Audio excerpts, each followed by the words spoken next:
اعوذ باللہ من الشیطان الرجیم بسم اللہ الرحمن الرحیم الحمد للہ رب العالمین۔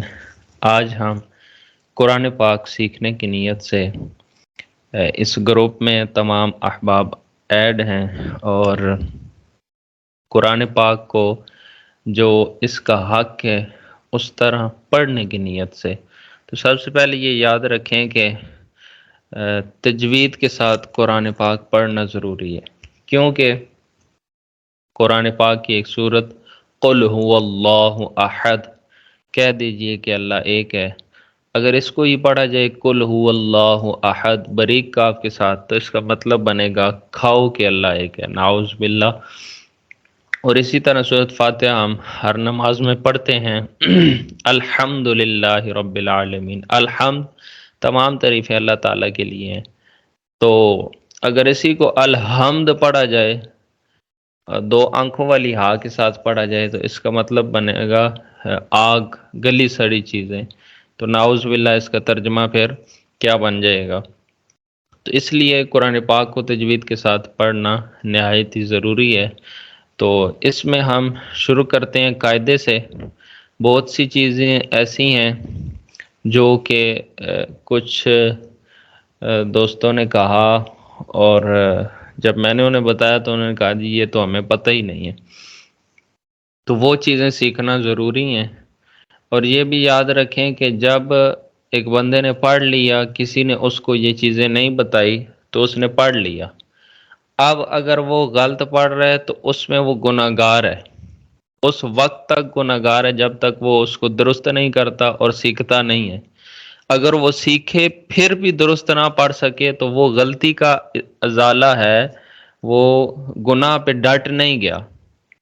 اب غلطی کر کے اس پہ ڈٹ جانا یہ ایک الگ بات ہے، وہ گناہ گار ہے۔ غلطی کر کے اس کو درست کرنے کی کوشش کرنا تو اس کے لیے چھوٹ ہے، وہ اگر پھر بھی غلط پڑتا ہے یا اس سے وہ ادائیگی ٹھیک نہیں ہے تو اس کے لیے پھر انشاءاللہ اللہ کے فضل سے چھوٹ ہے۔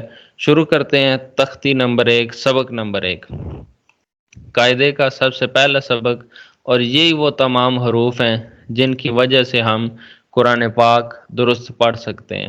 اگر ان کی ادائیگی درست ہے تو قرآن پاک پڑھنا انشاءاللہ آسان ہو جائے گا۔ سبق نمبر 1، حروف مفردات۔ یہ اس کے نیچے زیر دی ہوئی ہے لیکن اس کے اوپر زبر ہے، جو ہم نے پڑھا ہے وہ زبر سے پڑھا ہے، حروف مفردات، انہیں حروف تہجی بھی کہتے ہیں۔ تو یہ 29 ہیں۔ یہ جو باتیں میں آپ کو بتا رہا ہوں یہ آپ نے یاد رکھنی ہے اور کوشش کرنی ہے کہ ان کو زبانی یاد کریں، اور پھر مجھے آپ گروپ میں نے وہ اجازت نہیں دی تو پرسنل میں آپ مجھ سے سوال بھی کر سکتے ہیں اور سبق بھی سنا سکتے ہیں۔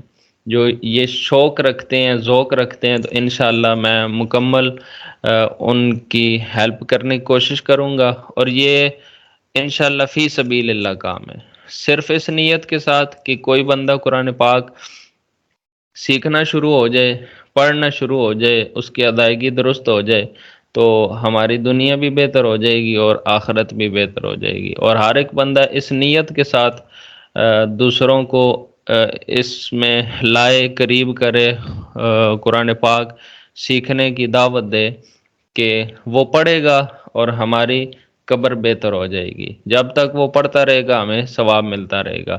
حروف مفردات 29 ہیں، اور حروف مفردات کو تجوید و قرات کے مطابق عربی لہجے میں ادا کریں۔ اس میں بے تے سے نہیں پڑھنا۔ عربی لہجہ کیا ہے؟ با تا سا۔ ان 29 حروف میں 7 حروف ایسے ہیں جو ہر حالت میں پر پڑھے جاتے ہیں، یعنی کہ موٹے پڑھے جاتے ہیں، اور یہ 7 حروف بھی ان کی ادائیگی اور ان کو زبانی یاد رکھنا، یہ تمام احباب اس میں کوشش کریں گے کہ ان حروف کی ادائیگی بھی درست کریں گے۔ تو اس حوالے سے آپ کی میں مکمل ہیلپ کروں گا کہ جو بندہ جس سے نہیں بھی ادا ہو رہے تو وہ کوشش کرے میرے نمبر پہ رابطہ کر کے، تو میں اس کو انشاءاللہ ان کی ادائیگی کے بارے میں بتاؤں گا۔ تو یہ 7 حروف ہیں، یہ ہمیشہ پر پڑے جاتے ہیں۔ ہمیشہ سے مراد یہ ہے کہ ان کے اوپر زبر ہو، زیر ہو، پیش ہو، شد ہو، مد ہو، کچھ بھی ہو، تو یہ ہر حالت میں پر پڑے جائیں گے۔ انہیں حروف مستعلیہ کہتے ہیں، یعنی یہ موٹے حروف ہیں۔ خو، خو، یہ حلق کے اوپر والے حصے سے ادا ہوتا ہے، جو ہمارا گلا ہے اس کا جو سب سے اوپر والا حصہ ہے اس سے یہ ادا ہوتا ہے۔ آگے ہے صاد، صاد کا مخرج یہ ہے کہ آپ کے دونوں دانت جب جڑ جائیں گے، زا سین صاد، پیچھے سے زبان لگے گی، صاد ادا ہوگا۔ آگے ہے ضاد، اس میں بہت زیادہ اختلاف ہے، اور وہ یہ ہے کہ کچھ ضاد پڑھتے ہیں، کچھ دواد پڑھتے ہیں، جبکہ اس کا مخرج ہے زبان کے دونوں سائڈ والے کنارے اور اوپر کی داڑوں کی جڑ سے۔ تو جو بندہ یہ مخرج ادا کر لے گا، سمجھیں کہ اس کا یہ حرف درست ہے۔ تو اس میں نہ زواد بنے گا اور نہ دواد بنے گا، واو کی تو آواز اس میں آئی نہیں۔ تو اس پہ بہت زیادہ فوکس کرنا ہے اور اس کو سیکھنے کی کوشش کرنی ہے۔ یہ حرف ہے ضاد، اس کی پریکٹس کرنی ہے آپ نے۔ آگے ہے تو، تو، تو کا مخرج ہے زبان کی نوک اوپر کے دانتوں کی جڑ سے۔ آگے ہے ضو، ضو کا مخرج ہے زبان کا سرا اوپر کے دانتوں کے اندرونی کنارے سے۔ ضو، ثا، ذال، یہ تینوں نرم حروف ہیں، ان میں یہ پر پڑا جائے گا اور اس کو ہمیشہ پر ہی پڑھیں گے۔ آگے ہے غین، غین اور خا کا مخرج ایک ہی حلق کے اوپر والے حصے سے، اس کو بھی پر پڑھیں گے۔ آگے ہے قاف، ایک ہے کاف، وہ باریک کاف ہے، ایک ہے قوف، یہ موٹا کاف ہے۔ اس کا مخرج ہے زبان کی جڑ اور تالو کے نرم حصے سے یہ ادا ہوتا ہے۔ یہ 7 حروف ہیں، آگے ان کا مجموعہ لکھا ہوا ہے خص، ضغطن، قذ، ان کو جوڑ کے جب لکھا گیا تو یہ ان کا مجموعہ بن گیا۔ یہ 7 حروف آپ نے یاد کرنے ہیں اور مجھے سنانے بھی ہیں۔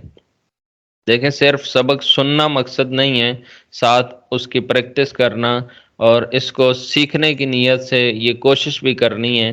گروپ میں اجازت اسی وجہ سے نہیں دی کہ بعض بڑے عمر کے دوست ہیں تو وہ کیا پتہ اس میں شرمندگی محسوس کریں۔ ویسے شرمندگی ہونی نہیں چاہیے، علم سیکھنے میں کون سی شرمندگی ہے؟ شرمندہ ان کاموں پہ ہونا چاہیے جن پہ شرمندگی کرنی چاہیے، تو اس میں کوئی شرمندگی نہیں ہے۔ تو اس گروپ میں میں نے کسی بات کی اجازت نہیں دی کہ اس میں کوئی پوسٹ شیئر کریں یا سبق سنائیں۔ تو یہ سارے کام، میرا نمبر ہے، اس پہ آپ سوال بھی کر سکتے ہیں، سبق بھی سنا سکتے ہیں، اور مزید جو بات سمجھ نہیں آئی وہ بھی میرے نمبر پہ آپ پرسنل میں کر سکتے ہیں۔ آج کے سبق یہیں تک ہے۔ سبق تھوڑا اور با مقصد ہونا چاہیے، کیونکہ ہم نے قرآن کو اس کا جو حق ہے اس کے مطابق پڑھنا ہے، اس کی ادائیگی درست کرنی ہے۔ تو زیادہ سبق لینا دینا مقصد نہیں ہے، سبق کم اور با مقصد، تاکہ بندے کو سمجھ بھی آئے اور اس کو پڑھنے میں آسانی ہو۔